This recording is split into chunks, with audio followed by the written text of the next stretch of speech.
Venga, vamos a continuar con el tema de pruebas, ¿vale? Eh, la verdad que hoy en día, si planteas hacer software sin hacer test automáticos, es inviable, ¿eh? Es inviable. Porque al final, en cuanto aquello crece un poquito, en cuanto quieres hacer una modificación, es inviable garantizar que eso no se va a garantizar. Entonces, si queremos hacer un software que crezca en tamaño, es obligatorio hacer prueba de test, ¿vale? Entonces, vamos a manejar 4 niveles de pruebas. Uno vamos a llamar pruebas unitarias, ¿vale? Son las pruebas que lo que hacen es probar un módulo de código o una clase de forma independiente. ¿Eh? No es estrictamente siempre tiene que ser una clase, sino puede ser a lo mejor un conjunto de clases, es decir, es un módulo limitado y pequeño, ¿vale? Si existen dependencias con otros módulos o en otras clases, podemos utilizar lo que llaman los mocks, que son clases que simulan a otras y hacen un funcionamiento muy limitado. Es decir, que si tú estás probando una capa que depende a lo mejor de otra capa que depende de la base de datos, dices, vale, pues me hago un mock que está detrás, que hago peticiones sencillas, me contesta las 4 peticiones concretas de una manera estática, siempre lo mismo, y ya puedo probar mi clase sin tener que integrarme con la siguiente capa. ¿Vale? Esto nos permite luego el desarrollo en paralelo de distintas capas y luego lo que haría pues es integrarlas a ver qué ha pasado. ¿Vale? Hablamos también de pruebas de integración. Son aquellas pruebas en las cuales probamos los componentes de forma integrada. ¿Vale? Es decir, distintos componentes lo vamos a probar, ya funcionando de forma integrada entre ellos. Son pruebas ya más complicadas porque dependemos de probar distintas capas simultáneamente. ¿Eh? Hablamos de pruebas funcionales, o de sistema, a veces también se llama, que es cuando probamos el sistema como un todo. Es decir, ya tenemos todo montado y lo que hacemos es sacar al sistema para probar el correcto funcionamiento del sistema. ¿Vale? Y podemos hablar de pruebas de aceptación, que son las pruebas que realiza el cliente cuando hemos entregado la versión. ¿Vale? Entregamos la versión al cliente, él empieza a probar, son pruebas más manuales. Las 3 primeras tienen que ser pruebas automáticas, es decir, no las pruebo manualmente, lo que hago es software que prueba software, siempre. ¿Vale? Siempre. ¿Qué conceptos tenemos para considerar que unas pruebas tienen calidad? Primero, tienen que ser automáticas. Si no son automáticas, no valen para nada. Es decir, porque podemos hacer una prueba, voy a probar esto, lo pruebas manualmente, en ese momento tu cabeza está metido en ese problema, pero aparte del tiempo que necesitas para probar, que es enorme, luego, cuando ha pasado un tiempo, ya no sabes si el resultado era correcto, no era correcto, qué tenía que dar, qué no tenía que dar. Y al final no sabes cómo probarlo ya. Tienes que volverte a memorizar el código para saber cómo hay que probarlo. ¿Vale? Entonces, primer fundamental, que es fundamental, es pruebas automáticas. Vale. Lo siguiente es que las pruebas hay un concepto que llamamos cobertura, que es qué porcentaje de líneas de código se han ejecutado. Es decir, yo tengo un módulo que tiene muchas ramificaciones de ejecución. Cuando hago pruebas, yo puedo testear cuántos se ha probado de ese código. ¿Vale? Porque si no has probado todos los posibles caminos de la ejecución, estás dejando cosas sin probar. Entonces, a eso se llama cobertura. Siempre la cobertura tiene que estar por encima del 70%. ¿Vale? Hay luego aplicaciones que cuando lanzan los test te pueden medir qué cobertura has hecho. Miran el código fuente, miran tus test, lo ejecutan y te analizan y dicen, mira, has hecho una cobertura del 87%. Hay cosas que no has probado. ¿Vale? Evidentemente, nunca podemos probar el 100% de todo, ¿eh? Es inviable. También es fundamental, las pruebas tienen que ser repetibles. Es decir, cada vez que yo modifico el código, tengo que poder lanzar todas las pruebas y comprobar que lo que funcionaba correctamente sigue funcionando correctamente. Esto es fundamental para las ampliaciones. Pensar que el desarrollo puede ocupar más o menos el 30% del tiempo de vida de un software y el 70% se va en mantenimiento. Ese mantenimiento son las ampliaciones, correcciones, modificaciones o lo que quiera. Por lo cual, el máximo tiempo de un software es mantener, no es desarrollarlo. Por lo tanto, es fundamental que tengamos una buena batería de prueba y cada vez que tocamos algo, podamos lanzar todas las pruebas a ver si todo sigue funcionando correctamente. Porque por el efecto cascada a veces parece impresionante, pero tocas algo y se rompe algo. ¿Vale? Y las pruebas tienen que poder ser también independientes, es decir, tenemos que ser capaces de probar módulos por separado. ¿Vale? Y esto es un índice que tenemos pruebas de calidad. ¿Qué framework vamos a utilizar? Bueno, pues en Java vamos a utilizar JUnit, ¿vale? Este framework me va a ayudar a hacer las pruebas unitarias. Lo que me va a ofrecer es simplificar las pruebas y de tal manera que sean mucho más compactas a la hora de desarrollarlas. Eh, Tenemos, aquí tenéis la página web, por si queréis ayuda. Tenemos lo que llamamos clases de prueba, ¿vale? Los test case, clases de pruebas. ¿Qué significa? Que vamos a tener métodos, que cada método es un test, ¿vale? Cada método es un test. Y esos conjunto de métodos, que cada uno es un test, se agrupan en una clase de prueba, ¿vale? Fundamental.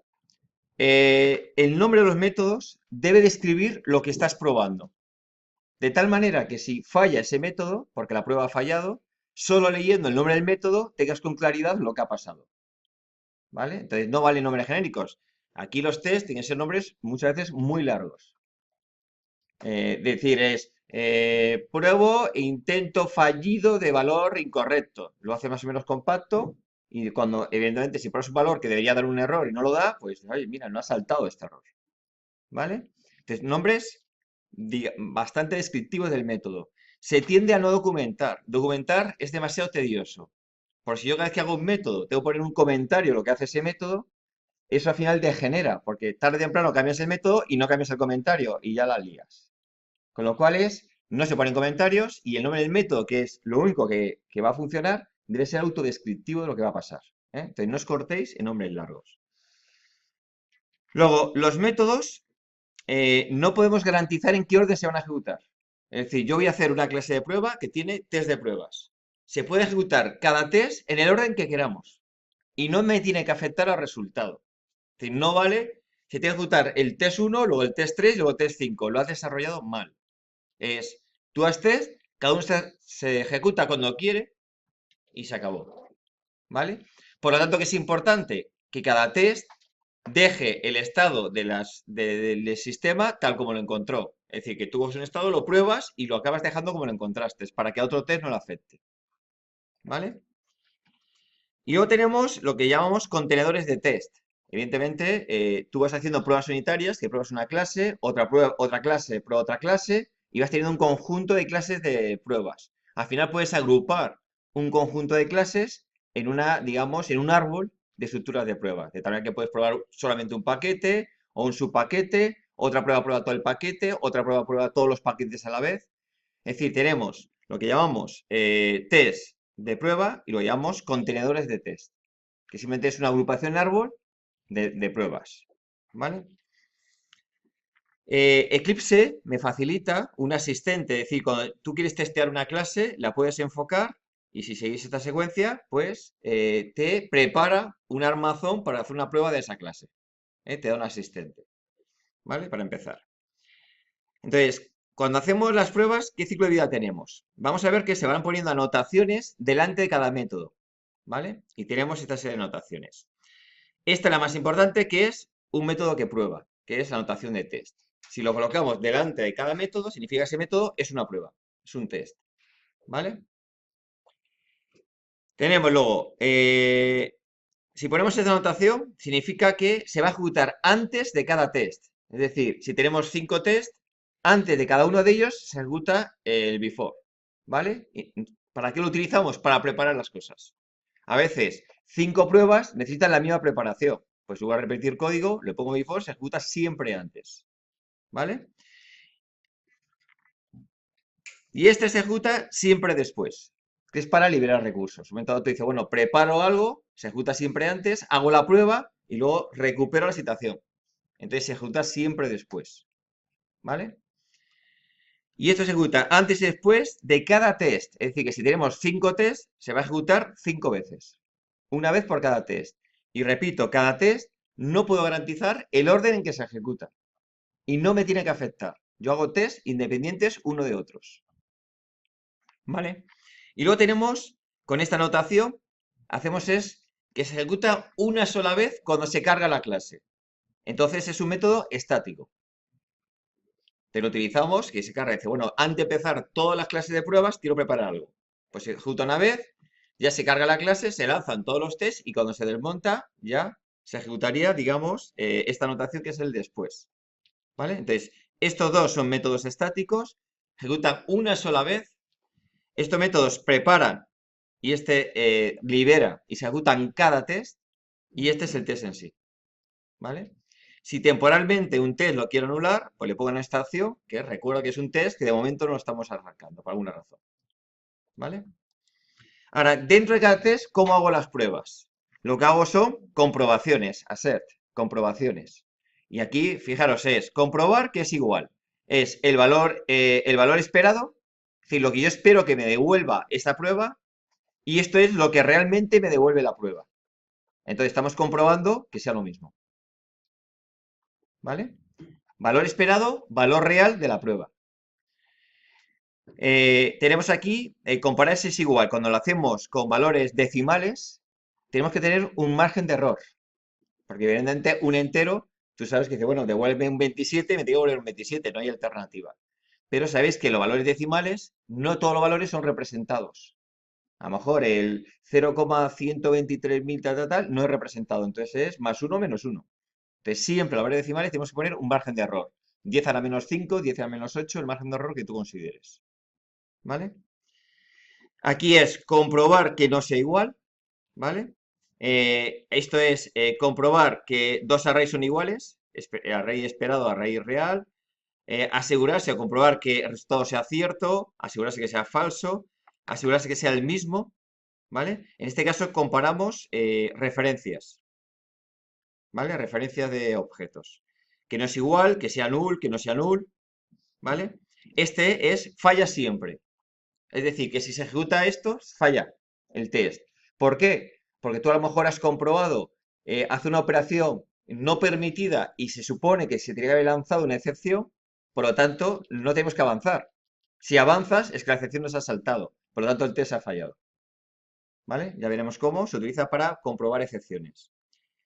Y este, no he puesto variantes, tiene muchas, es para comprobar string. Tiene mogollón de parámetros y variantes para comprobar que dos string, que sean expresiones regulares, que te deja comprar string en muchas formas. ¿Vale? Entonces, con esto hacemos comprobaciones. ¿Qué tenemos que conseguir? Test sencillos, porque evidentemente, cuando probamos una clase, nos podemos equivocar en hacer la clase o en hacer la prueba. Entonces, hay que intentar hacer test sencillos. Los test, a su vez, no se pueden probar. Es decir, no tiene sentido hacer pruebas sobre los propios test. ¿Vale? Si nos equivocamos en el test, saltará. ¿Por qué? La clase funciona bien y si el test está mal hecho, el error saltará igualmente. Con lo cual comprobaremos, oye, pero la clase está bien, entonces es el test que está mal. ¿Vale? Venga, vamos a ver un ejemplo. Bueno, aquí tenemos la clase punto, que representa un punto de dos coordenadas en el espacio. ¿Vale? Tenemos una clase. Fijaros que en principio tiene dos coordenadas, x e y, privadas. ¿Vale? Siempre privadas.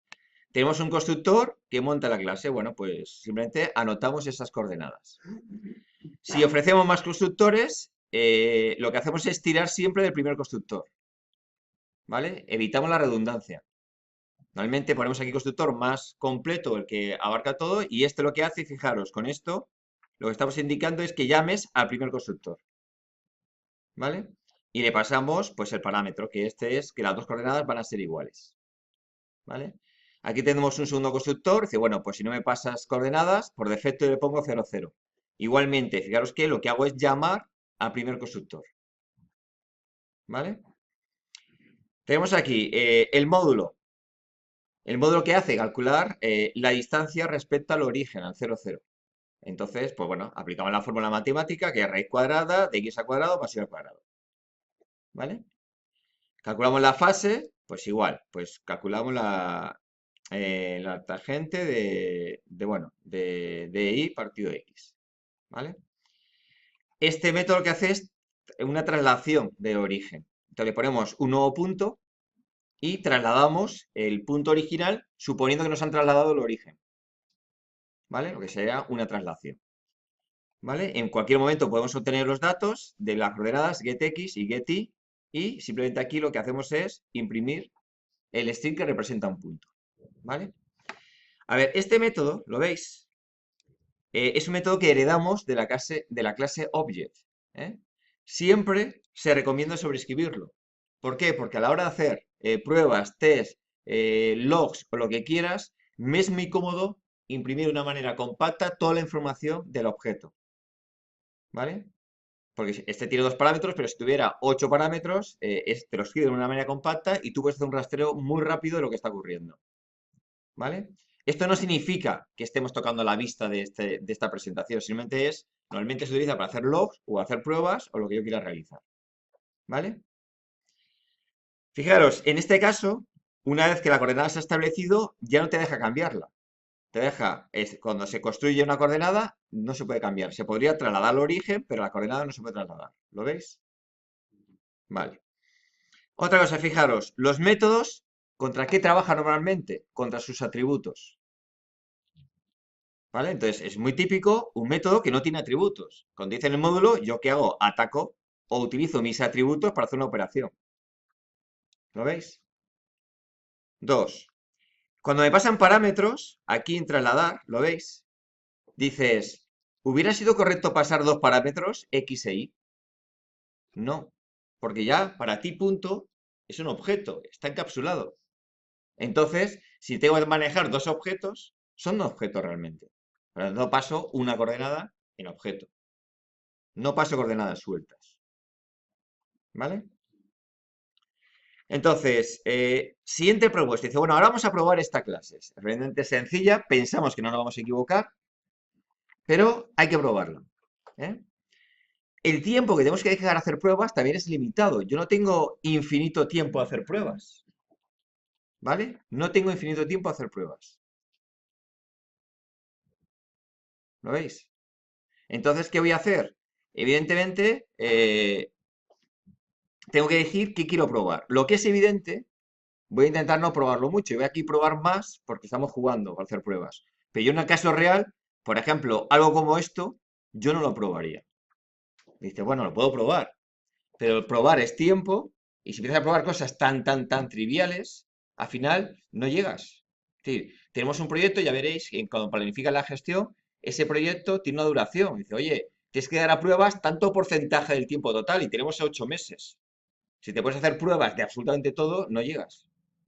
Entonces hay que hacer pruebas de aquellas cosas que consideras que son más críticas, que son más neurálgicas.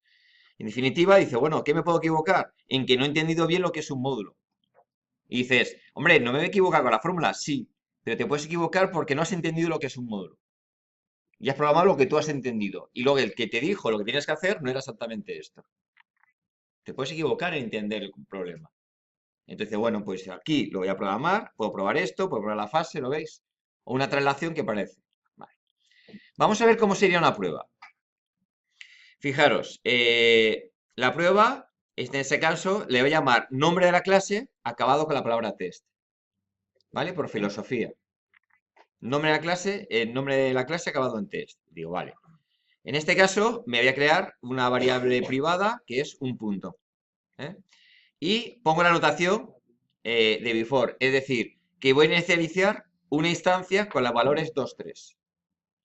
Esta es una prueba muy sencilla. Normalmente, ¿qué haríamos? Probar un array de objetos. Es decir, probaría un 2, 3, un -1, 5, un -1, un -8. Es decir, tendríamos una batería de puntos representativos para poder probar bien todo. ¿Vale? Pero vamos a hacerlo más sencillo, probamos uno. Vale, entonces, cuando tenemos un test, fijaros, le ponemos la anotación test. ¿Y por lo tanto qué significa? Que esto se va a ejecutar siempre antes que cada test. Y por lo tanto aquí ya sé que esto tiene un valor concreto, que es el punto 23. ¿Lo veis? Entonces, aquí, bueno, hemos probado todo. Fijaros que esto es, vamos a probar, pruebo, se pone la palabra test. Quiero probar un constructor, entonces pondríamos el nombre de la clase, porque pruebo un constructor, que es punto. Bueno, lo he puesto en castellano, no sé por qué. Y luego, aquí digo qué tipo de constructor y el que lleva 2 parámetros de tipo entero y entero.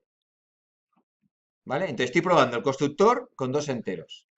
¿Qué está haciendo? Fijaros aquí, creo un objeto con valor 2, 3 y ahora recupero, a ver si leo un 2 y leo un 3. Y hago una serie equals. Es decir, compruébame que esto es lo que yo espero y ahora esto es lo que realmente me devuelve el objeto.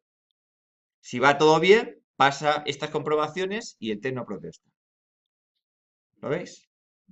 Por ejemplo, aquí pruebo el constructor con un solo parámetro. ¿Ves qué? Ponemos test, nombre de la clase y un parámetro de tipo entero. Dice, vale. En este caso, creo un objeto con un parámetro, que es 2, y ahora compruebo que ambos valen 2. ¿Vale? No tengo por qué tirar de este valor. Esto me ha venido bien para la mayoría de test, para este no me viene bien, pues no lo utilizo. Intento optimizar un poco el código. En este caso es, pruebo un constructor sin parámetros. Pues creo un objeto sin parámetros y compruebo que valga 0, 0. ¿Vale? Luego aquí voy a probar el módulo. ¿Vale? Pues lo que hago es, tiro del objeto estándar, que es un 2, 3, cojo una calculadora o cojo una hoja de Excel, lo que tú quieras, y saco el módulo. Pero lo saco de una manera paralela, no me lo va a sacar el ordenador. Si lo hago yo a mano, a ver, ¿qué es el módulo de 2, 3? Pum, pum, pum. Es esto.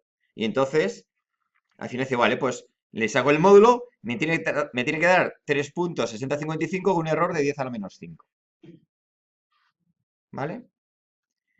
Aquí voy a probar la fase. Pues bueno, pues igual. Saco la fase y me tiene que dar 0,9828 con un error de 10 a la menos 5. ¿Vale? Y hago una traslación, es decir, cojo el punto a actuar, lo traslado, traslado el origen 1, 1 y por lo tanto nuevo punto se va a quedar en las coordenadas 1, 2. ¿Vale? Aquí hemos probado un solo punto, que es lo normal, meter aquí un array de una colección de puntos. Voy a probar pues puntos más representativos. Estos test además me ayudan cosas, me ayudan a discutir con el cliente. Es decir, el cliente, entonces me estás diciendo que si hago esto, ¿qué me tiene que devolver el sistema? Esto, vale. Y si hago esto, ¿qué me tendrá que devolver? Esto. Entonces el cliente, al tener claro lo que tiene que devolver, tú tienes claro lo que te está explicando el cliente muchas veces. Que muchas veces es una buena conversación con el cliente, están saliendo muchas pruebas de cómo debe funcionar. ¿Lo veis? Vale, una vez hecho todo esto, evidentemente estamos aquí en el IDE, test, ¿vale? Y las tenemos aquí. Aquí teníamos el punto y aquí tendríamos los test. Para probarlo, simplemente lo enfoco, nuevamente le das un play y te va a lanzar las pruebas, ¿vale? Me las va a dejar aquí abajo. Si todo va bien, veis que aparece verde y entonces te hace un árbol con la clase de prueba y todas las pruebas que has realizado. Tiempo que tardan respuestas y demás. Esta prueba veis que la estamos lanzando manualmente. ¿Esto por qué se hace? Porque cuando yo estoy modificando, haciendo un código, yo la lanzo manualmente hasta que lo doy por bueno. Si tuviera 200 de estas, tener que hacerlo manualmente es inviable. Entonces, ¿con qué lo hacemos? Con un script de Maven. Cógete las pruebas, lánzamelas y él las busca. ¿Vale? No lo hace a través de entorno gráfico, lo hacemos a través de scripts. ¿Vale? Seguimos.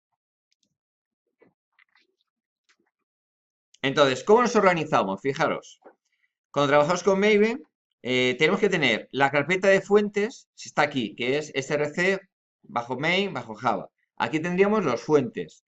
Y las pruebas lo colocamos en otra carpeta que es src bajo test bajo java. Y aquí serían los test. ¿Eh? Se organiza así. ¿Qué hace Eclipse? Cuando tú empaquetas para distribuir, evidentemente, en ese paquete no incluye las pruebas. Las pruebas te interesan a ti para probar. Pero cuando tú haces un producto o haces producción, no me va a llevar al servidor las pruebas, no tiene sentido. ¿Lo veis? Te las empaquetas. Pero realmente ambas rutas deben coincidir. Es decir, la clase el test que prueba una clase debe estar en el mismo paquete que la clase que estamos probando. ¿Vale? ¿Eso qué significa? Significa que cuando vayamos aquí, dices, vale, ¿dónde está esta clase? Punto. Pues está en el paquete supm, mu, tal. Vale, pues ¿dónde está la prueba de esta clase? Pues tengo que hacer el mismo paquete. Es upm, mu y el mismo paquete. Exactamente el mismo. ¿Para qué? Para que estén en ambos paquetes, en el mismo paquete. ¿Vale? Así estar en el mismo paquete, puedo hacer operaciones que aunque sean cosas de protegidas, puedo seguir atacando porque estoy en el mismo paquete. ¿Vale? Entonces, hay que tener cuidado de que cuando hagamos test unitarios coincidan con el paquete donde están esas clases. Vamos en paralelo. ¿Lo veis?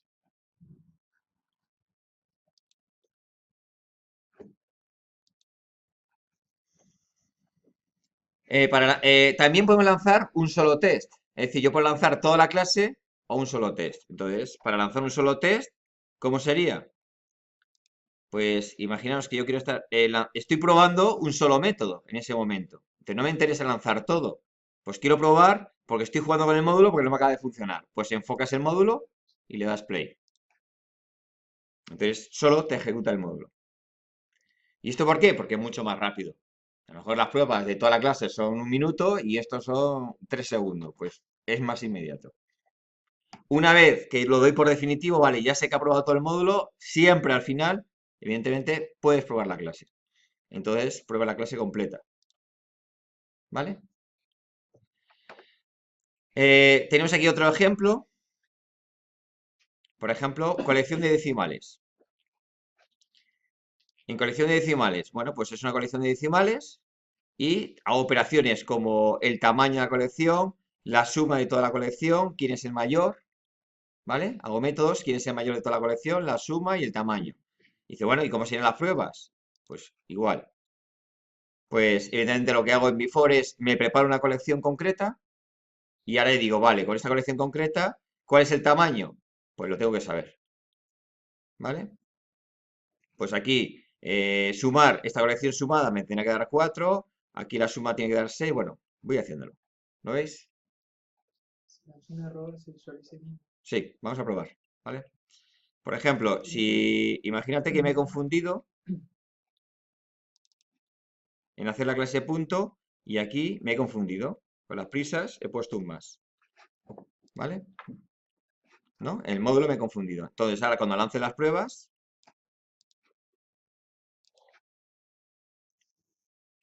entonces te salta esto. Dice, todo ha ido bien, pero esta ha fallado. ¿Vale? ¿Qué te dice? Pues la que ha fallado, que es testeo de módulo. ¿Y qué ha fallado? Dice, mira, pues esperaba 3,6055 y me he encontrado con 3,16. No sé lo que ha pasado. Entonces tú ya te pones a pensar qué está pasando. ¿Lo ves? Te salta. ¿Vale? Entonces lo vamos a corregir otra vez y para que funcione bien. Bueno, pues fijaros, ya tenemos probar punto y probar decimal. La colección de decimales. ¿Qué ocurre? Que evidentemente esto pertenece a un paquete. Dice, vale, yo he modificado un método, ha funcionado bien. Dice, ya, pero es que a lo mejor la clase ha dejado de funcionar por alguna razón. Has tocado algo que no tocaba. ¿Qué haces? Lanzas las pruebas de la clase completa. Ah, todo sigue bien. Dice, espera. Porque muchas veces esta clase, sobre todo cuando está en un paquete, es muy fácil que dependa de otras clases. Entonces, deberías lanzar todos los test de esa clase, de ese paquete. ¿Qué ocurre? Que es muy tedioso ir uno por uno. ¿Qué haríamos? Una agrupación, que es este de aquí. ¿Vale? Fijaros que lo que es una agrupación. Se le ponen estas anotaciones, ¿vale? Tal cual. Y lo que haces es colocar qué test quieres lanzar. Y aquí es, lanzo el test de punto y lanzo el test de colección. Y si quisiera lanzar más test, pues lo voy poniendo aquí como una lista. Me voy ordenando para que no me liarme, ¿vale? Y me hago mi lista, ¿vale? Para hacer esta agrupación de test, lo más fácil es que enfoques, vayas al asistente Eclipse y le dices, quiero hacer un suitcase. Y te dice, ¿qué clases quieres? Eliges 10 y te lo monta. Pero bueno, una vez montado uno, lo puedes hacer a mano, ¿vale? Entonces, ¿qué ocurre? Que ahora si lanzo esto, fijaros, si lo lanzo, me lanza la agrupación que tiene dos tests, cada test que tiene un conjunto de pruebas. Fijaros, es decir, he tardado nada, 0,002 en probar todo esto. Esto significa que cuando tengo 100 clases y ya las tengo todas con sus tests, cada vez que alguien toca algo de la aplicación, tengo que comprobar que nada se ha roto. Solución, lanzo todos los tests. Esto a mano es inviable. Por eso, cuando no haces test, tienes una vida útil muy corta. A los 3-4 meses de desarrollo, eso empieza a coger un aspecto difícil y al final lo que se llama, hay un antipatrón que es lava seca, que es que una vez que se ha enfriado el proyecto, no hay quien lo toque. Porque cada vez que tocas algo, deja de funcionar y nadie sabe por qué ha dejado de funcionar. Y no hay que se entere de qué está pasando. Entonces, cuando no haces pruebas, tu software es muy pequeño, no puedes avanzar, ¿vale? Pero pensar que 8 programadores juntos durante 6 meses hacen un programa ya con cierta envergadura. Es inviable si no hacen pruebas. Por lo tanto, olvídalos. Y dice, es que hacer pruebas tardo más tiempo que en hacer la clase. Correcto, es así. Se dedica más tiempo a hacer las pruebas que a hacer la clase. Es más complicado hacer las pruebas que hacer la clase. Entonces, normalmente se recomienda que a los mejores programadores son que hagan las pruebas, porque es más complicado. Porque una vez que tienes test, pues realmente lo que se suele hacer es, yo quiero hacer una clase y lo primero que hago son las pruebas, no hago la clase, hago la prueba, porque ya sé cómo tiene que funcionar esa clase. Pues tengo que hacer esto, me tiene que devolver esto y tú haces todas las pruebas. Haciendo las pruebas tendrás muy claro cómo que tiene que funcionar y lanzará las pruebas. Evidentemente la clase no existe. ¿Qué has hecho? Para que eso pueda compilar, hemos hecho un armazón de una clase vacía, con return null, return 0, return -1, todo vacío. Cuando lanzas todas las pruebas, evidentemente todas fallan, ¿vale? Pero ya tienes claro cómo tiene que funcionar la clase.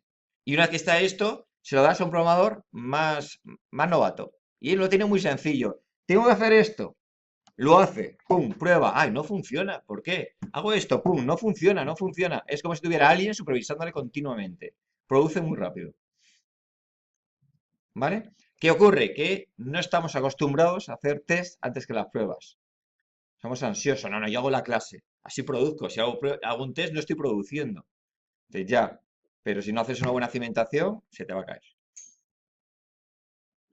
¿vale? Evidentemente, cuesta más hacer el test porque tienes que tener muy claro lo que vas a hacer. ¿Qué ocurre? Que a veces hacemos las clases sin saber muy bien lo que tenemos que hacer. Y aprovechamos mientras lo hacemos para pensar lo que tenemos que hacer. Pero eso es un error, porque el que decide lo que tenemos que hacer no soy yo, es el cliente. Entonces tenemos que tener muy claro, es lo que me han pedido que tiene que hacer, no lo que a mí me gustaría que tuviera que hacer. Porque a veces también tendemos a hacer maravillas. Joder, voy a hacer la clase, la gran maravilla del mundo, pam, pam, pam. Y luego lo tienes hecho, que te ha costado un mogollón de horas, lo vas a probar, y dice, mira, lo que necesito es este método. Ah, este justo método no lo he hecho. Dice, pero tengo estos 8. No, esos 8 a mí no me sirven. Entonces dice, ¿entonces para qué los has hecho? Entonces es simplemente escuchar lo que tiene que hacer las cosas, hacer un test que las haga y hacerlas. Porque si no, perderemos mucho tiempo programando cosas inútiles. ¿Vale? Seguimos. Luego, evidentemente, yo estoy programando. ¿Qué voy a hacer? Utilizar el entorno gráfico para probar. Hago mis pruebas, lo lanzo, hago mis pruebas, lo lanzo. Vale, esto está por bueno. Lo siguiente, lanzo el script. Ya, digo, vale, pues voy a lanzar el script de Maven que me prueba. ¿Vale? Él lo que va a hacer es, va a coger el proyecto y lo va a probar. Evidentemente va a probar todo. Entonces aquí probamos que todo siga funcionando bien. También, ¿qué ocurre? Que a veces se me ha podido olvidar lanzar una prueba concreta. Es decir, vas haciendo pruebas, vas lanzando, pero algo dejó de funcionar, pero tú no lo has lanzado, porque manualmente se te olvidan las cosas. Cuando lo lanzas con el script, no se va a olvidar nada. Va a ir como muy metódico buscando los test para lanzarlos. ¿Vale? Y entonces, siempre, evidentemente, haremos en script. ¿Vale? Entonces, ¿qué seguiría de metodología de trabajo? Es, voy a modificar una clase, dice, vale, pues yo modifico el código de la clase, ejecuto los test de la clase para comprobar que todo sigue igual. Es decir, normalmente si voy a mover un método y ese método tiene un test, pues evidentemente tú haces pruebas más locales. Cuanto más local, todo es más inmediato. El tiempo es importante. Si la prueba tarda un minuto, es un minuto que estoy esperando que termine. Entonces, pruebas cosas locales. Cuando está bien, lo lanzo. ¿Vale? Y por último, ejecutar el script. Esto es lo suyo. También a veces es útil tener suites, es decir, árboles de prueba, porque a lo mejor en un paquete me hago un árbol de prueba para que pruebe todo ese paquete. Es decir, así si toco cualquier cosa, todo el mundo lo tiene fácil. Lánzame el árbol manualmente. Si todo va bien, ya puedes lanzar el script a ver si todo va bien. Pues los scripts normalmente son más lentos porque prueban todo. ¿Vale? Entonces, ¿cómo llamamos a las cosas? ¿Las llamamos como queramos? Si queremos trabajar con Maven y ser organizados, hay que poner nombres concretos, ¿vale? Si no, empezamos a tener colisiones. Entonces, las clases se acaban en la palabra test. Y esto va a misa. Es decir, no se puede llamar de otra manera una clase de prueba. Acaba con la palabra test. ¿Vale? No puede ser de otra manera. ¿Eh? Pero claro, si una agrupación de test yo acabo con la palabra test, ¿qué problema tengo? Cuando lo lanzo con Maven, me va a lanzar dos veces las mismas pruebas. Las pruebas a través de la propia prueba y cuando lance el árbol de pruebas la vuelvo a lanzar. ¿Lo veis? Entonces las agrupaciones, que las hago para que yo sea cómodo a nivel gráfico, no me interesa que las lance Maven. Pues entonces lanzo dos veces las mismas pruebas. ¿Lo veis? Entonces, se recomienda este nombre. Primero la palabra all, al principio. ¿Por qué? Porque viene muy bien, porque empieza por una A. Entonces, todas las agrupaciones aparecerán al principio del paquete. Ya, bueno, pues arriba tengo las agrupaciones de test. ¿Vale? Y la palabra all, que la vas a reconocer con facilidad. Y acaba con la palabra test en plural. Entonces, Maven no la reconoce como un test y no lanza las agrupaciones. Evitamos la redundancia. Lanzar dos veces lo mismo. ¿Vale? Luego, las pruebas de integración. Tenemos dos formas de llamarlas. Si la llamamos I mayúscula y test, ¿qué ocurre? Que acaba en test y por lo tanto las va a lanzar Maven. Entonces, si te interesa por alguna razón, cuando lanzas Maven, en la etapa de test se lancen, porque son pruebas muy importantes o quieres que estén muy probados, las puedes llamar iTest. Entonces, como acaba en test, Maven la va a interpretar no como un test de integración, sino como un test normal. Un test unitario. Y lo va a lanzar. Pero a lo mejor le llamo de integración, por ejemplo, es la capa DAO, que es contra base de datos. Y a mí me interesa eso tenerlo muy probado. ¿Lo veis? Si no quieres que Maven las interprete como un test, las tienes que llamar IT. Y así yo tengo configurado en el POM que la palabra I mayúscula, T mayúscula, se considera que eso es un test de integración. Y por lo tanto, Maven solo lo prueba en la etapa de test de integración, no en los test normales. ¿Lo veis? Aquí podemos jugar. Cuando tengo una prueba funcional, no me interesa que las lance Maven. Me interesa es porque a lo mejor tengo que hacer un despliegue en un servidor y yo las lanzo cuando yo quiero para ver mediciones de tiempo y tal. Entonces las voy a llamar test funcional. Y la voy a llamar así, para que no tenga la palabra test acabada. Y así Maven no interpreta como que es ni un test unitario ni un test de integración. Y entonces Maven nunca lo lanzará. Entonces tú puedes hacer y lo lanzas cuando tú quieras desde otro punto de vista, para que no lo haga Maven. Porque Maven lo que hace es rastrear el proyecto y va lanzando. ¿Lo veis? Entonces, evidentemente, no es que estés obligado a utilizar estos nombres, pero sí tienes que organizarte los nombres para que no haya ningún tipo de confusión. ¿Vale? Venga, vamos a hacer un ejercicio. Vamos a coger, hay dos clases más que no tienen pruebas. Pues vais a hacerles las pruebas a esas dos clases que no tienen pruebas. Que son concretamente, fijaros, si vamos al proyecto, tenemos la clase fracción que representa una fracción, pues no tiene pruebas. ¿Vale? Y la clase usuario, que representa un usuario. Tampoco tiene pruebas. ¿Vale? Pues hacer pruebas para fracción y pruebas para usuario. Las hacéis, la vais lanzando y veis cómo funciona. Venga.